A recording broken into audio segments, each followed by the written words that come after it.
Pizza भाजी वाली।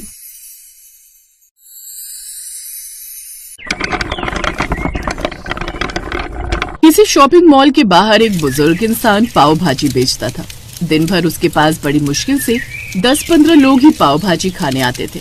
शाम को बहुत सारी पाव भाजी बच गई, जिसे लेकर वो अपने घर चला गया और अपने हाथों से अपनी बेटी ललिता को खिलाने लगा। बेटी ये लो, आज भी पाव भाजी बच गया, मेरे हाथों से खा लो। पापा, आजकल तो पिज्जा का जमाना है, मैं ये पाव भाजी खा खा कर बोर हो गई हूँ। बेटा, बाहर ग्राहक भी पाव भाजी नहीं खाते, तू भी नहीं खाएगी तो कैसे चलेगा। तभी वहाँ पर उसकी बूढ़ी माँ पानी लेकर आ गई। खा लो बेटी, तुम्हारे पापा कितने प्यार से खिला रहे हैं। तुम्हें पता है ना तुम्हारे पापा कितनी मेहनत करते हैं ताकि तुम्हारी शादी कर सके। नहीं, मुझे नहीं खाना, आप लोग खा लो। इतना बोलकर ललिता अपने कमरे में जाकर सो गई। अगली सुबह ललिता अपने पापा को जगाने लगी क्योंकि 8 बज चुके थे। पापा, पापा उठ जाओ, सुबह के 8 बज गए। इतनी देर तक तो आप कभी नहीं सोते। आज पाव भाजी बेचने नहीं जाना क्या पापा? पापा उठो। माँ देखो, पापा उठ नहीं रहे, देखो क्या हो गया पापा को। जब उसकी माँ उसके पास आई तो देखा उसके पापा ये दुनिया छोड़कर जा चुके थे। दोनों ने मिलकर उनका अंतिम संस्कार किया। अब उस घर में सन्नाटा पसर चुका था। ललिता खुद को कोस रही थी। मैं कितनी बुरी हूँ माँ, काश कल रात में पापा के हाथों से आखिरी बार पाव भाजी खा लेती।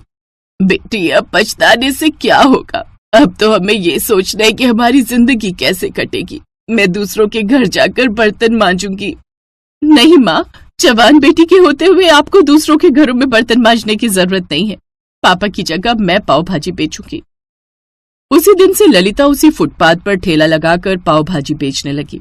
फिर एक रोज, आज इस शॉपिंग मॉल के अंदर जाकर देखती हूँ। शॉपिंग मॉल के अंदर पहुंची तो वहाँ पर बहुत बड़े बड़े लोग थे। घूमते घूमते वो पिज्जा स्टॉल के पास पहुंच गई, जहाँ पर बहुत ही खूबसूरत खूबसूरत लड़कियां पिज्जा बेच रही थी। तभी उनमें से एक लड़की ममता बोली, तुम तो वही हो ना जो हमारे मॉल के बाहर पाव भाजी बेचती हो? तुम्हारी औकात कैसे हो गई हमारे पिज्जा स्टॉल के सामने आने की? मैं तो खुद अपनी दुकान चलाती हूँ, तुम लोग तो यहाँ नौकरी करती हो।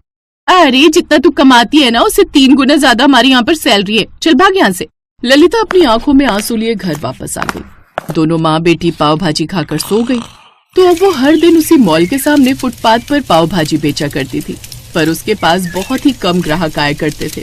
एक रोज, काश मेरे पास भी इतना पैसा होता कि मेरा भी खुद का एक पिज्जा स्टॉल होता, मैं भी इन लड़कियों की तरह मॉडर्न बन पाती। लगता है मेरी पूरी जिंदगी गरीबी में ही बीतेगी।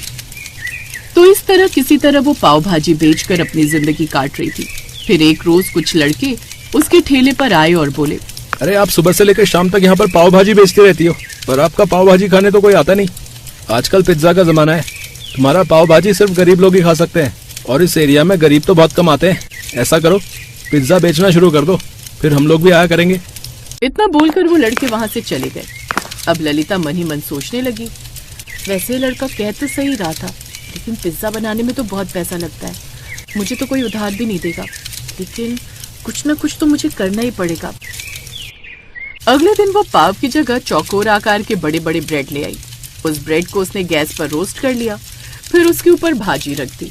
उसके बाद उसने उसके ऊपर प्याज, शिमला मिर्च और टमाटर काट कर डाल दिए, और सिर्फ इतना ही नहीं, उसके बाद उसने उसके ऊपर चीज भी डाल दिया और दूसरी ब्रेड ऊपर से रख दी। इसके बाद उसने अपने ठेले पर एक बोर्ड लगा दिया जिस पर लिख दिया पिज्जा भाजी वाली। कुछ लड़के फिर से उसकी दुकान पर आए। अरे ये क्या बच्चों वाली चीज शुरू कर दी तुमने? पिज्जा भाजी का नाम सुनकर ही अजीब लगता है, हमने तो ऐसा कभी कुछ नहीं सुना। तभी पिज्जा स्टोर में काम करने वाली लड़कियां भी वहाँ पर पहुँच गई। ये क्या है, पिज्जा भाजी नाम की भी कोई डिश होती है क्या? क्यों यहाँ पर लोगों को उल्लू बना रही हो? चलो लड़कों, मैं तुम लोगों को मस्त पिज्जा खिलाती हूँ। हाँ चलो चलो। सारे लोग मॉल के अंदर घुस गए। अब ललिता उदास हो गई। हे भगवान, कितनी मेहनत से दिमाग लगाकर मैंने नई डिश बनाई और लोग उसका मजाक उड़ाकर चले गए। तभी उसके पास एक 15 साल का भिखारी आया। दीदी ये क्या नई चीज है? ये मैंने नई डिश बनाई है, इसका नाम है पिज्जा भाजी, तुम खाओगे? हाँ दीदी, लेकिन मैं एक भिखारी हूँ, मेरे पास आपको देने के लिए पैसे नहीं है। अरे कोई बात नहीं भाई, कम से कम तुम पहले ऐसे इंसान हो जो मेरी पिज्जा भाजी खाने के लिए तैयार हो।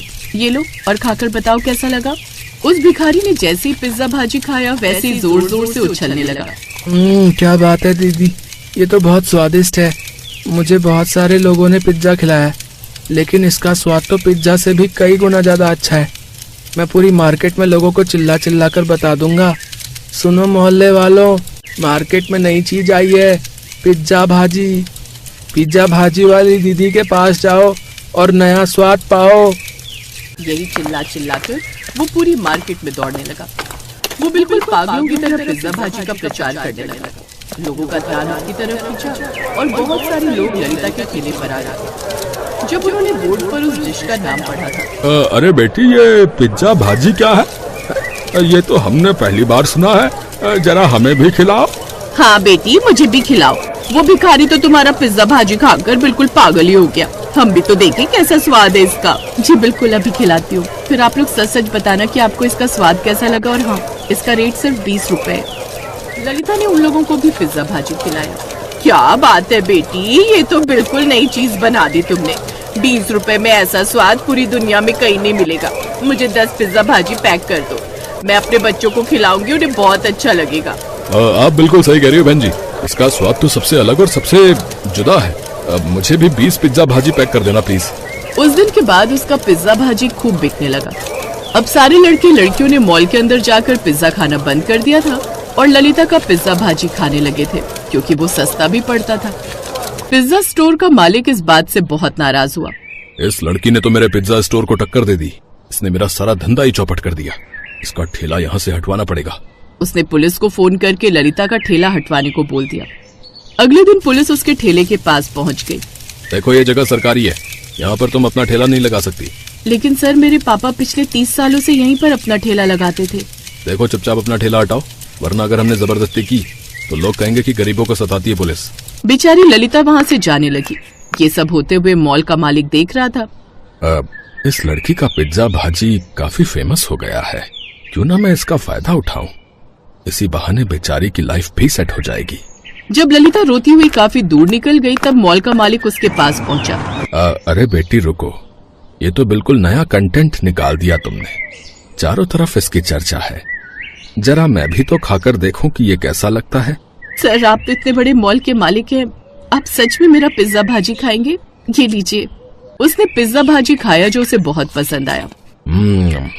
बेटी, इसका स्वाद तो बहुत अलग है और तुमने नई डिश की इन्वेंशन भी कर दी। तुम ऐसा करो, मेरे मॉल के अंदर अपनी दुकान लगाओ।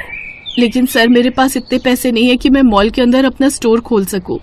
अरे बेटी, उसकी फिक्र मत करो। जब तुम्हारी दुकान खूब चलने लगे तब हर महीने सिर्फ किराया दे दिया करना। मैं तुम्हें पूरा स्टोर बना के दूंगा, ठीक है? ये सुनकर ललिता खुशी से फूली नहीं समाई। कुछ ही दिनों बाद उस मॉल के अंदर उसका पिज्जा भाजी स्टोर बनकर तैयार हो गया और उसी दिन से उसकी दुकान खूब चलने लगी। अब बड़े बड़े लोग भी उसके स्टोर पर आने लगे थे, इसलिए उसकी कमाई कई गुना बढ़ गई। तब पिज्जा वाली लड़कियां ललिता के पास आईं। ललिता, हम तुमसे माफी मांगना चाहते हैं। हमारी आंखों के सामने ही तुम फुटपाथ से उठकर एक नए ब्रांड की मालकिन बन गई। तुम हम सबके लिए एक इंस्पिरेशन हो, इसीलिए कभी भी किसी का मजाक मत उड़ाना। कब किसके अंदर से कौन सा टैलेंट बाहर आ जाए कुछ कहा नहीं जा सकता। तभी मॉल का मालिक भी वहां आ गया। तुमने बिल्कुल सही कहा बेटा, बहुत जल्द तुम्हारा इंटरव्यू भी होने वाला है। तुम्हारी जर्नी के बारे में हर कोई जानना जो चाहता है। तो इस तरह ललिता एक नए एंटरप्रेन्योर के नाम से फेमस हो गई। उसने बहुत अच्छा बंगला भी बनवा लिया और खुशी खुशी अपनी माँ के साथ रहने लगी।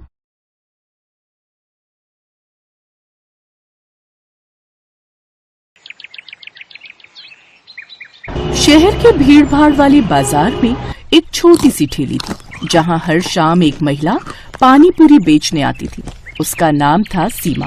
उसकी ठेली की खास बात ये थी कि वो 5 अलग अलग तरह के पानी पूरी बेचती थी। उसकी पानी पूरी की खुशबू पूरे बाजार में फैल जाती और दूर दूर से लोग उसकी ठेली पर पानी पूरी खाने आते थे। सीमा की पानी पूरी में सबसे बड़ी बात थी उसका स्वाद और मेहनत। हर सुबह वो ताजी चटनी और मसाले तैयार करती। उसके पास 5 तरह का पानी था, खट्टा मीठा पानी, तीखा पानी, पुदीना पानी, लहसुन पानी और आम पन्ना पानी। लोग दूर दूर से उसकी ठेली पर आते और अपनी पसंद का पानी मांगते। सीमा बहुत मेहनती थी।